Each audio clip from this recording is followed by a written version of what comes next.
सत्यनारायण तिवारी, अटल सेना युवा मोर्चा उत्तर प्रदेश।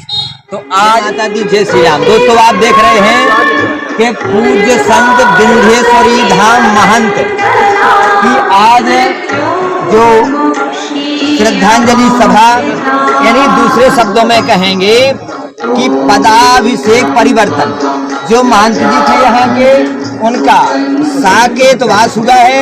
उसी के उपलक्ष्य में यहाँ पर बड़ा भारी भव्य भंडारा एवं पदाभिषेक महंती संत श्रोमणी श्री माता प्रसाद जी महाराज जी को महंती पदाभिषेक किया गया है। परंपरा में जी एक बार किसी को महंत नियुक्त कर दिया जाता है तो वो संत दोबारा से तपसी जी महाराज का जी ललितपुर जनपद में जी बहुत बड़ा योगदान है। जी इन्होंने हमारे जनपद में जी बिल्कुल एक बार वर्धा में उन्होंने कार्यक्रम करवाया था अखंड रामायण का। बिल्कुल हम लोग उसमें तन मन से रहे, महाराज जी ने बहुत आशीर्वाद भी दिया जी। तब से वहाँ रामायण का पाठ बराबर दोस्तों आप देख रहे हैं, यही वो आश्रम है श्री विंध्येश्वरी धाम कुड़ी घास कुशघाट बनियाना, जहां पूज्य संत शिरोमणि जो ललितपुर जिले के एकमात्र ऐसे संत थे जिन्होंने अपना जीवन श्री रामचरितमानस का इस ललितपुर जिले में अपना एक अच्छा खासा परचम रामचरितमानस का फहराया है। ऐसे पूज्यपाद संत जी का विंध्येश्वरी धाम आश्रम की पदाभिषेक परिवर्तन, जो महंत जी थे यहाँ के, उनका साकेतवास हुआ है। उसी के उपलक्ष्य में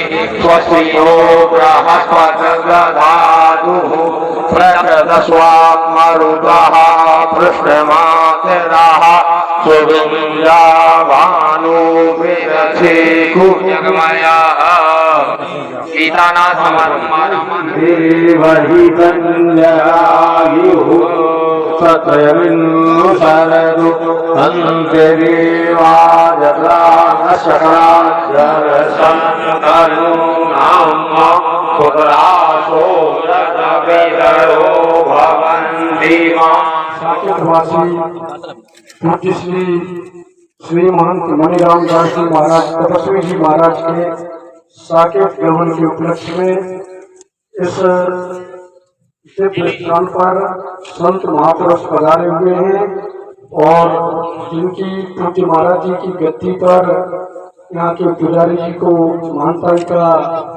महानताई की जा रही है, जिसमें नरसिंह मंदिर ललितपुर से पूज्य श्री गंगादास जी महाराज जी के द्वारा तिलक और घंटी देकर मानता की जाती है। पूज्य तपस्वी जी महाराज जी के माध्यम से हुआ श्री रामचरितमानस पूज्य श्री तपस्वी जी महाराज ने किया, जो कि दूर दूर जाकर गांव-गांव में बैठकर श्री रामचरितमानस, और वो भी श्री रामचरितमानस 48 घंटे में पूज्य महाराज जी का पाठ चलता रहता था।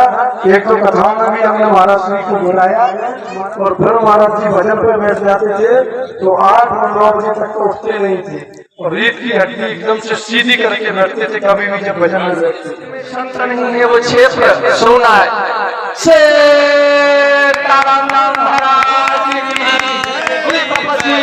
महाराज की जय, जगत जननी विंध्यवासिनी मैया की।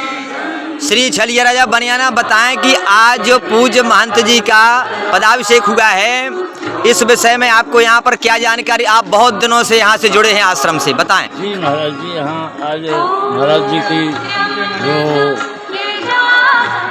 उनका अभिषेक हुआ है जी, महाराज जी के जो आश्रम वो पुजारी महाराज जी थे, उनके लिए महंतों द्वारा अभिषेक किया गया है जी, उनके लिए गद्दी पर बैठाया गया है। बहुत बहुत धन्यवाद। इसी बीच हमारे श्री राम पटेरिया जी, जो भाजपा के वरिष्ठ नेता भी हैं, सारा ललितपुर जिला उनको अच्छी तरीके से वाकिफ है, जानता है।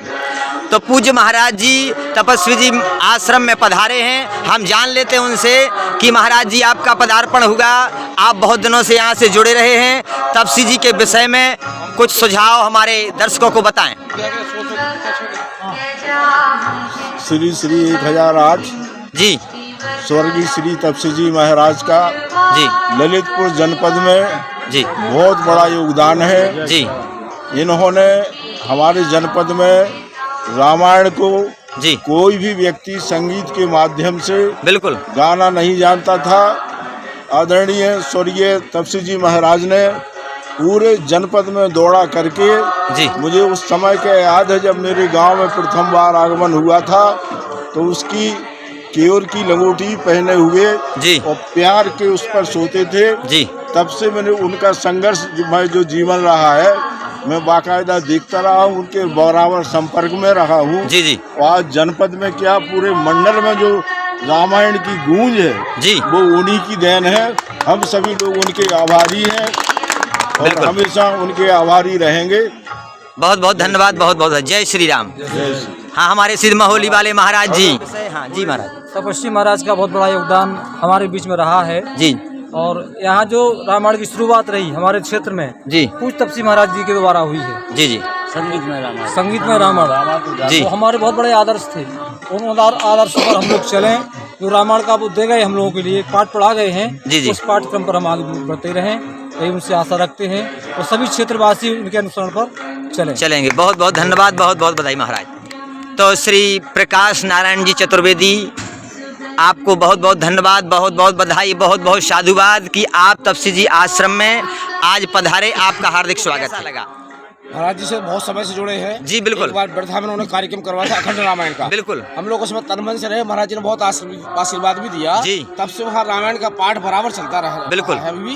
जी। और हमारे जो सबसे सहयोग ये सब करते रहते हैं, हम लोग आते हैं, उनका आशीर्वाद हमको मिलता है। आज आकर के ऐसा सीट तो रिक्त तो जरूर हो गई है जी जी, लेकिन उनका अप्रत्यक्ष रूप में आशीर्वाद सबके जनता के ऊपर क्षेत्रवासी पर बना रहेगा। इसी भगवान से मेरी बहुत बहुत धन्यवाद। महाराज जी एक निवेदन करेंगे कि जो अभी अभिषेक हुआ है, पदाभिषेक हुआ है, वो महंती किसको दी गई है? अभी तो पुजारी जी के लिए जो है यहाँ जी। उत्तराधिकारी घोषित किया गया अच्छा, है। जो उन्हीं के पूर्व लिए- में थे पुजारी जी, उन्हीं को दी गई उन्हीं के है। लिए जो है बहुत बहुत सभी संतों ने, नहीं बिल्कुल सभी बिल्कुल। विप्रों ने, सभी यहाँ के उपस्थित महाजनों ने बहुत बहुत धन्यवाद, माल्यार्पण कर तिलक बहुत बहुत बधाई, बहुत बहुत धन्यवाद। नमस्कार गौर साहब, जय श्री राम। तो हरि सिंह गौर जी, आप बताएं कि तपसी जी के आश्रम में आज जो महंताई अभिषेक हुआ है उस विषय में आप क्या कहेंगे, बताएं। हमारे जो पुजारी जी है माता जी प्रसाद जी जी उनके लिए सर्वसम्मति से और सभी संतों द्वारा जो यहाँ की शासन है उनको दी गई है। जी जी और सभी से यही निवेदन है कि उनकी जो परंपराएं हैं, उनके जो आदर्श हैं, जी उन पर सभी चलते रहें और रामायण को सुचारू। उन्होंने एक बार मुझसे भी कहा था जी जी। कि दोस्तों आप देख रहे हैं विंध्येश्वरी धाम माता मंदिर, तपस्वी जी आश्रम, कुड़ी घाट, बनियाना का बहुत जमावड़ा है और साधु संतों के भोजन जो आज वो हुआ है, महंताई का जो हुआ है, पदाभिषेक हुआ है तपस्वी जी के आश्रम में, तो यही सब भक्तों का जमावड़ा है जो यहाँ भोजन प्रसादी चल रहा है। महाप्रसाद भंडारा आप देख रहे हैं कि जो दूर दराज से आए हुए भक्त वृंद हैं, साधु संत हैं और जो उनके शिष्य थे, वो सभी शिष्य यहाँ पर भोजन प्रसादी एवं अपने अपने कार्य में लगे हुए हैं।